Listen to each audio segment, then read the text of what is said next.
Hello and welcome back to Tales of Lumin, or World of WarCraft, or Hearthstone, or I'm not really even sure what this video is because I guess it does contain a little bit of everything. I'm going to explain myself before I get started on the actual stuff that I want to show off to you guys here. So, two of our guild members, Luthira and Tetisheri, they did something really cool.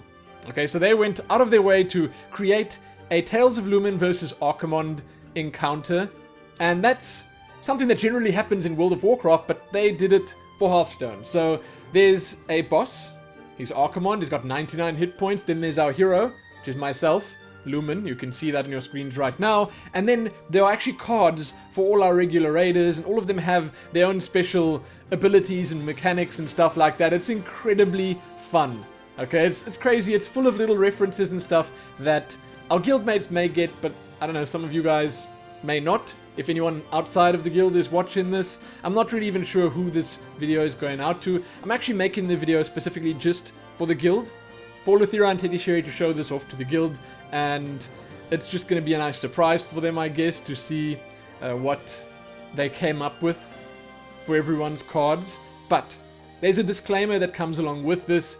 They said to me that this was sort of hastily done, and it has some mistakes in it. It's not meant to be mechanically sound. Like, this is not going to be something that a balanced designer or a proper Hearthstone card designer would look at and say, yes, that makes perfect sense. No, this is just for fun. Okay, it's just for fun. But they also said that they missed a couple of people and they missed a couple of smaller things here and there. There are some typos here and there. It's not important.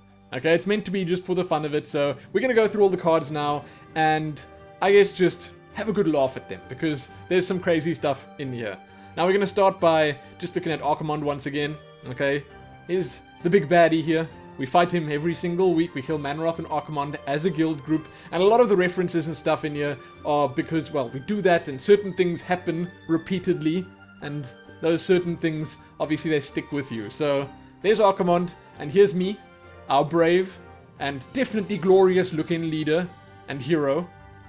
Then my ability is Transmogrify. They know me too well, okay? Equip a Transmog set for your card backs. Raiders of matching class gain +1/1 this turn. Good stuff. I like it. Now, all our raiders are classified as raiders. That's the tribe that they're part of. You can see it at the bottom of the cards. Now here's my card, and there's even flavor text. They even went so far as to put flavor text in for each and every single one of the cards. I'm a 10 mana, 8/6. If Zoe is on the table, shuffle a copy of any secret you play into your deck. That's good stuff. That's really good stuff. And then the flavor text, our glorious guildmaster, so fab that he can play himself in Hearthstone. I like it. I also like the screenshots that they used for a lot of these. Then next we have Artfall. He's a monk. You can see by the color that they put around the... I don't even know how they did that. I don't know how they did that. I didn't know there was this green color. I don't know if Tetisheri or Luthira, it might have been Tetisheri, is some Photoshop wizard, or if someone made a monk template or something, but it looks nice. Okay, Artfall, he's a 9 mana 4/15 taunt, and he can attack all enemies at once. And you know why? Because he can. That's good. Here's Potkaniak, 8 mana, 4/12. I had a good laugh at this one. Taunt has a random chance to die at the end of your turn. Then the flavor text is, nobody knows why. It just happens. It does. Potkaniak's known as the paper tank. He took that title from me when I was tanking. He took it. And he owns it. He owns it. It's mainly because he doesn't upgrade his gear. Okay, you guys know how it is. Okay, he doesn't go out of his way to upgrade every single piece of gear. I'd tank that. Okay, so he's not currently raiding with us, but he's still definitely very much a raider. 9 mana, 4/13. Also with a cool color around the card. That must be the Death Knight color. He's got Taunt, Battle Cry, give out T, granting 1 attack to all your raiders. He considers himself a proper English gentleman, but we all know the truth. Yes. Yes, we do. Yes, we definitely do. Here's Zoe. 8 mana for a 2/5. Her battle cry is, discover a random mount and equip it. The first raider you play next turn has charge. That's cool. I like the art that they used here as well. Very ferocious looking. Her flavor text here, Time Lost Proto Drake, is definitely a hit in our guild. She has somehow, my wife here, she has somehow found 2 time lost proto drakes for 2 different guild members. I think it was Safflower and Luthira. They both got time lost proto drakes through her. She was just randomly going through the Storm Peaks, and there it was. The mount was just flying around there. No one wanted it. She already had it, obviously. I already had it. She gave it to them. She said, okay, hey, does anyone want the time lost proto? Bam. Also, the whole mount thing is here because she has something ridiculous, like, I don't know how many mounts. Whatever the achievement is for the most mounts that you can possibly have, she's got that. There are a lot of mounts, okay? There are a lot of mounts in her collection. She has them all. Then there are mount cards. Here's the Dark Phoenix. 50% chance to grant Wind Fury to the raider with the lowest attack, while equipped. Lasts 1 turn. We'll get really mad if you call it Alar's wannabe. Well, it kind of is that though, right? Is the Time Lost Proto Drake another mount? Gives a random friendly minion 50% chance to avoid any damage when attacking this turn. Grants +1 attack to Zoe, Safflower and Luthira while equipped. One must have a touch to get these. True enough. Is that actually a picture of a dead Time Lost Proto Drake? Oh, he probably took a screenshot of it when he got it. Right. Then here's another mount. This one is invisible. Gives a random friendly raider stealth at the end of the turn. Lasts 1 turn. No one ever saw this very rare mount except our noblest guildmaster. It's true. It's true. It's all true what they say. All of it. Here's Nora. 7 mana, 2/6, again with a cool monk color. Battle cry, revive and fully heal a random fallen raider. She does that. She does that all the time. When she raids with us, that's what she does. She revives. Does no other useful things. Hashtag blame Nora. That's our guild's little hashtag that we use whenever we have something go wrong. Even if Nora's not with us, it's generally a hashtag blame Nora moment. Generally. Now we've got Luthira. 8 mana, 5/5. Battle cry. Give your raiders +1 attack and Wind Fury this turn. If Zupa is on the table, has a 50% chance to steal your weapon. Yeah. They had some funny stuff going on with weapons drop in and not drop in and drop in and not drop in while Luthira was either there or not there. He had some pretty bad luck with weapons. Okay, some really bad luck. Saves the day with heroism. That's true. That's true because our mages actually don't know how to use Time Warp. They don't. It's terrible. I don't know why we keep them around. Next up is Illumina. He's a rogue. Rogue legendary here. 7 mana, 6/3. Battle cry. Shuffle this raider's shadow into your opponent's deck. They'll never know what got him. We won't either. Here's the shadow. Illumina shadow. 0 mana. Destroys a random friendly minion when drawn. Return Illumina to the owner's hand. That's a pretty cool idea. I like it. I like it a lot. Next up we have Henry. He's a warrior. One of a few in our guild. 7 mana, 6/6. Inspire. Add Bladestorm to your hand. Makes all other warrior cards jelly because he got that Bladestorm. Well, I guess that's the thing. That's the true. Although all our warriors seem very fond of the Bladestorm. Bladestorm is 2 mana, deal 1 damage to all enemies. I don't know about that. Wilmin seems a little better, being 1 mana and a common. But whatever, you know, you get it in your hand every time you use your hero ability, so that's pretty cool. Next up, Hickson. Okay, he's got 6 mana, 7/5, also a warrior. Enrage, -2 attack. And his text is rather cuddly. Don't let the looks deceive you. I don't know, man. Those shoulders look dangerous. You can see a lot of these screenshots. Quite a few of them were taken either at Manroth or at Archimonde. So Tetisheri and Luthira, they were running around like crazy, taking screenshots of everyone while no one was suspecting it. And I think the ones they didn't get screenshots of, they got from the armory. Here's Scavenge, our biggest, baddest warrior. 9 mana for a 8/6. Equip the legendary ring as a battle cry. And his text is, one does not simply click the legendary ring. No, you got that bound to a key. You seriously, if you scavenge, you got that bound to a key. Legendary ring. Gives your raiders plus 50% of their attack every second turn. If scavenge dies, the ring is destroyed. That's a pretty good equipable. I like the idea that they had here with equipable stuff that actually aren't weapons. These are just like you could say, armor pieces or mounts or whatever that you equip. Hearthstone hasn't even done that yet. Luthira and Tetisheri are ahead of the curve with that. Here's Satoru. He's a Death Knight, 7 mana for a 7/7. Use Gorfiend's Grasp at the end of each turn, dealing 1 damage to adjacent raiders. Yeah, that happens. Gotta use that Grasp with care. Those Infernals hurt. That is a straight up reference to Manoroth and all the Infernals that he always sucks in, and he does it. He does it. Okay, he does it. He just does it. It happens, and then if someone's in the way, well, that's their own fault. And it's true, it is actually their own fault, but sometimes people die. Sometimes people die. Next up, Mourner. 7 mana, 6/5. Inspire, equip a 2/2 lightsaber. The Force is strong with this one, even in WoW. You can see the lightsaber here. That's just a straight up 2/2. You can attack with it. Mourner is the Star Wars guy in our guild. He scatters into the winds every time something new comes for Star Wars Old Republic. I understand it completely, but he's the Star Wars buff. He knows everything about it, about the game. He's always there if you want to be referred to the game, you know. If you want a referral, you go to Mourner. He's your guy. Next up, Ratto. Okay, he's a 9 mana, 9/5. He definitely was blessed with a little bit of extra attack. Battle Cry. Change the attack of all your raiders on the table to 1. Man, oh man, oh man. I mean, I guess that makes sense. Because he sort of overshadows everyone when he actually gets to do damage. And his flavor text is, because having Ratto is more than enough.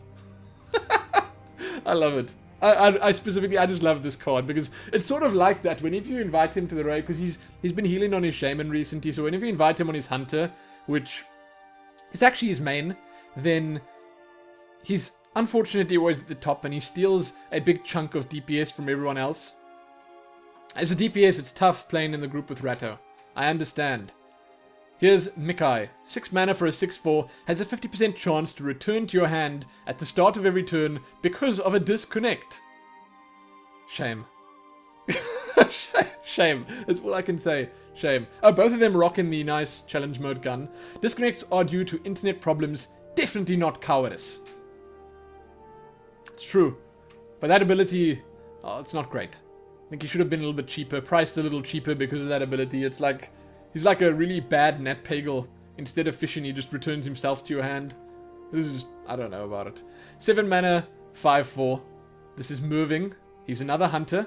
We have some hunters in our guild. Hunters and warriors. Lots of hunters and warriors everywhere. Moving's Inspire is summon a 1/1 kitten. He's crazy about cats, didn't you know? Also looking pretty styling with his transmog set there. Real man of the woods, I guess.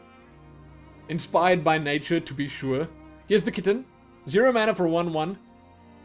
When this minion is attacked, moving goes crazy and his attack is doubled next turn.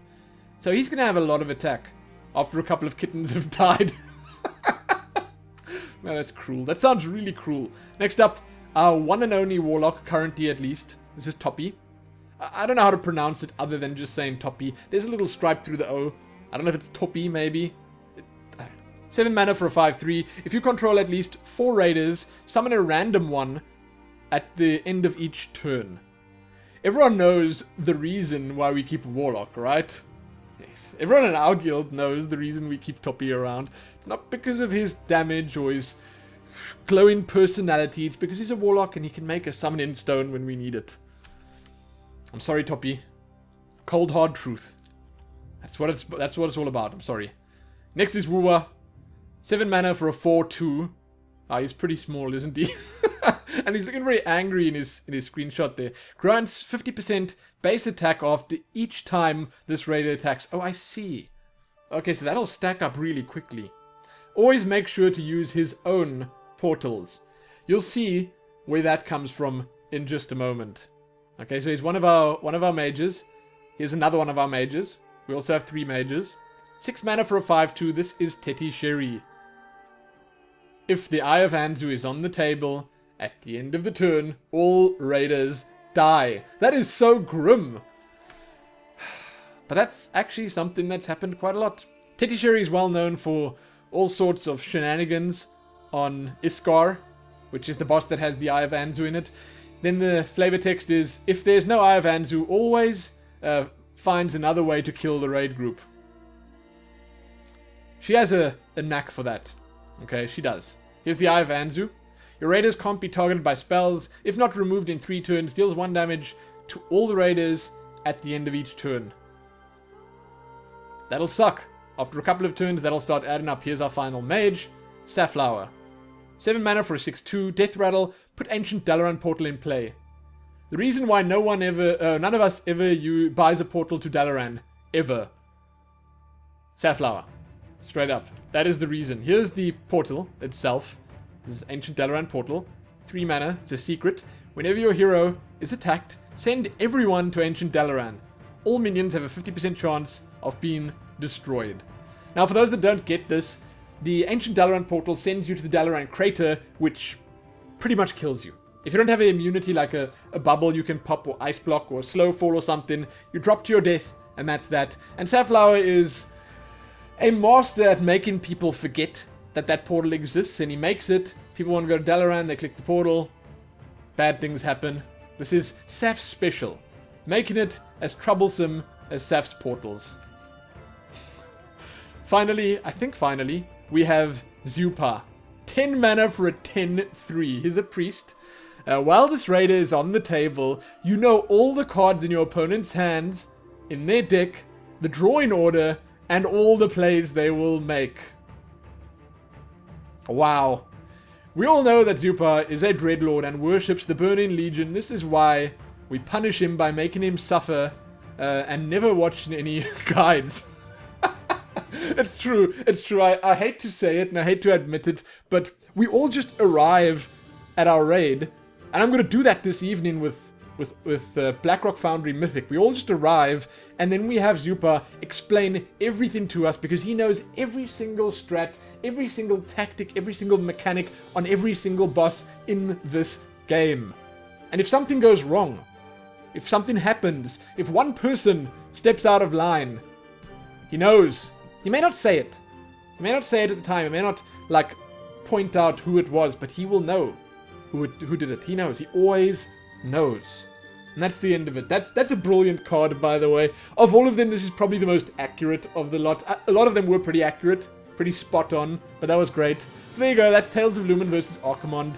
I was very impressed by it. It's very fun, okay? And again, it's the kind of thing that you really need to be there to understand. So if you're part of our group, our raiding group, if you're part of our guild or whatever, you'll know what these things mean, what these references mean. It'll make sense to you. You'll understand it.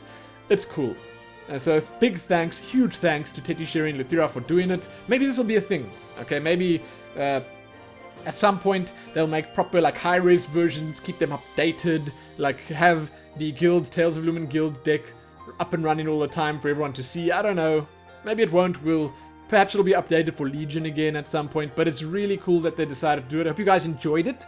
I will maybe put a link down below to the cards so you can check them out yourselves. If you want them maybe to tweet them out, to put them on Facebook or whatever, show your friends, you can do that as well. But it's a very cool idea, and I just think that it's nice to see your guild in a different light. And it's great to see, obviously in Hearthstone, like, it just fits so nicely, right? It just fits so nicely. And all the references and stuff, pretty good. Pretty damn good. So thanks again, and thanks for watching. Even if it was just the guild, even if I made this video just for you guys, that's cool as well. If anyone else ends up watching it, we've got a pretty cool guild. We do. Legion is going to be so much fun, because we have so many good friends to go into it with. So I hope you guys, if you are watching and you're part of a different guild, I hope you have the same kind of stuff in your guild. Maybe you can make a card and show it to us of one of your raiders and then explain why they have said abilities or mechanics or whatever. Because there's always something you can attribute to someone quite easily. But I'm done. Check back here soon for more, give it a like, share it, and do all that good stuff. Most importantly though, happy Tales of Lumin versus Archimonde. Happy that.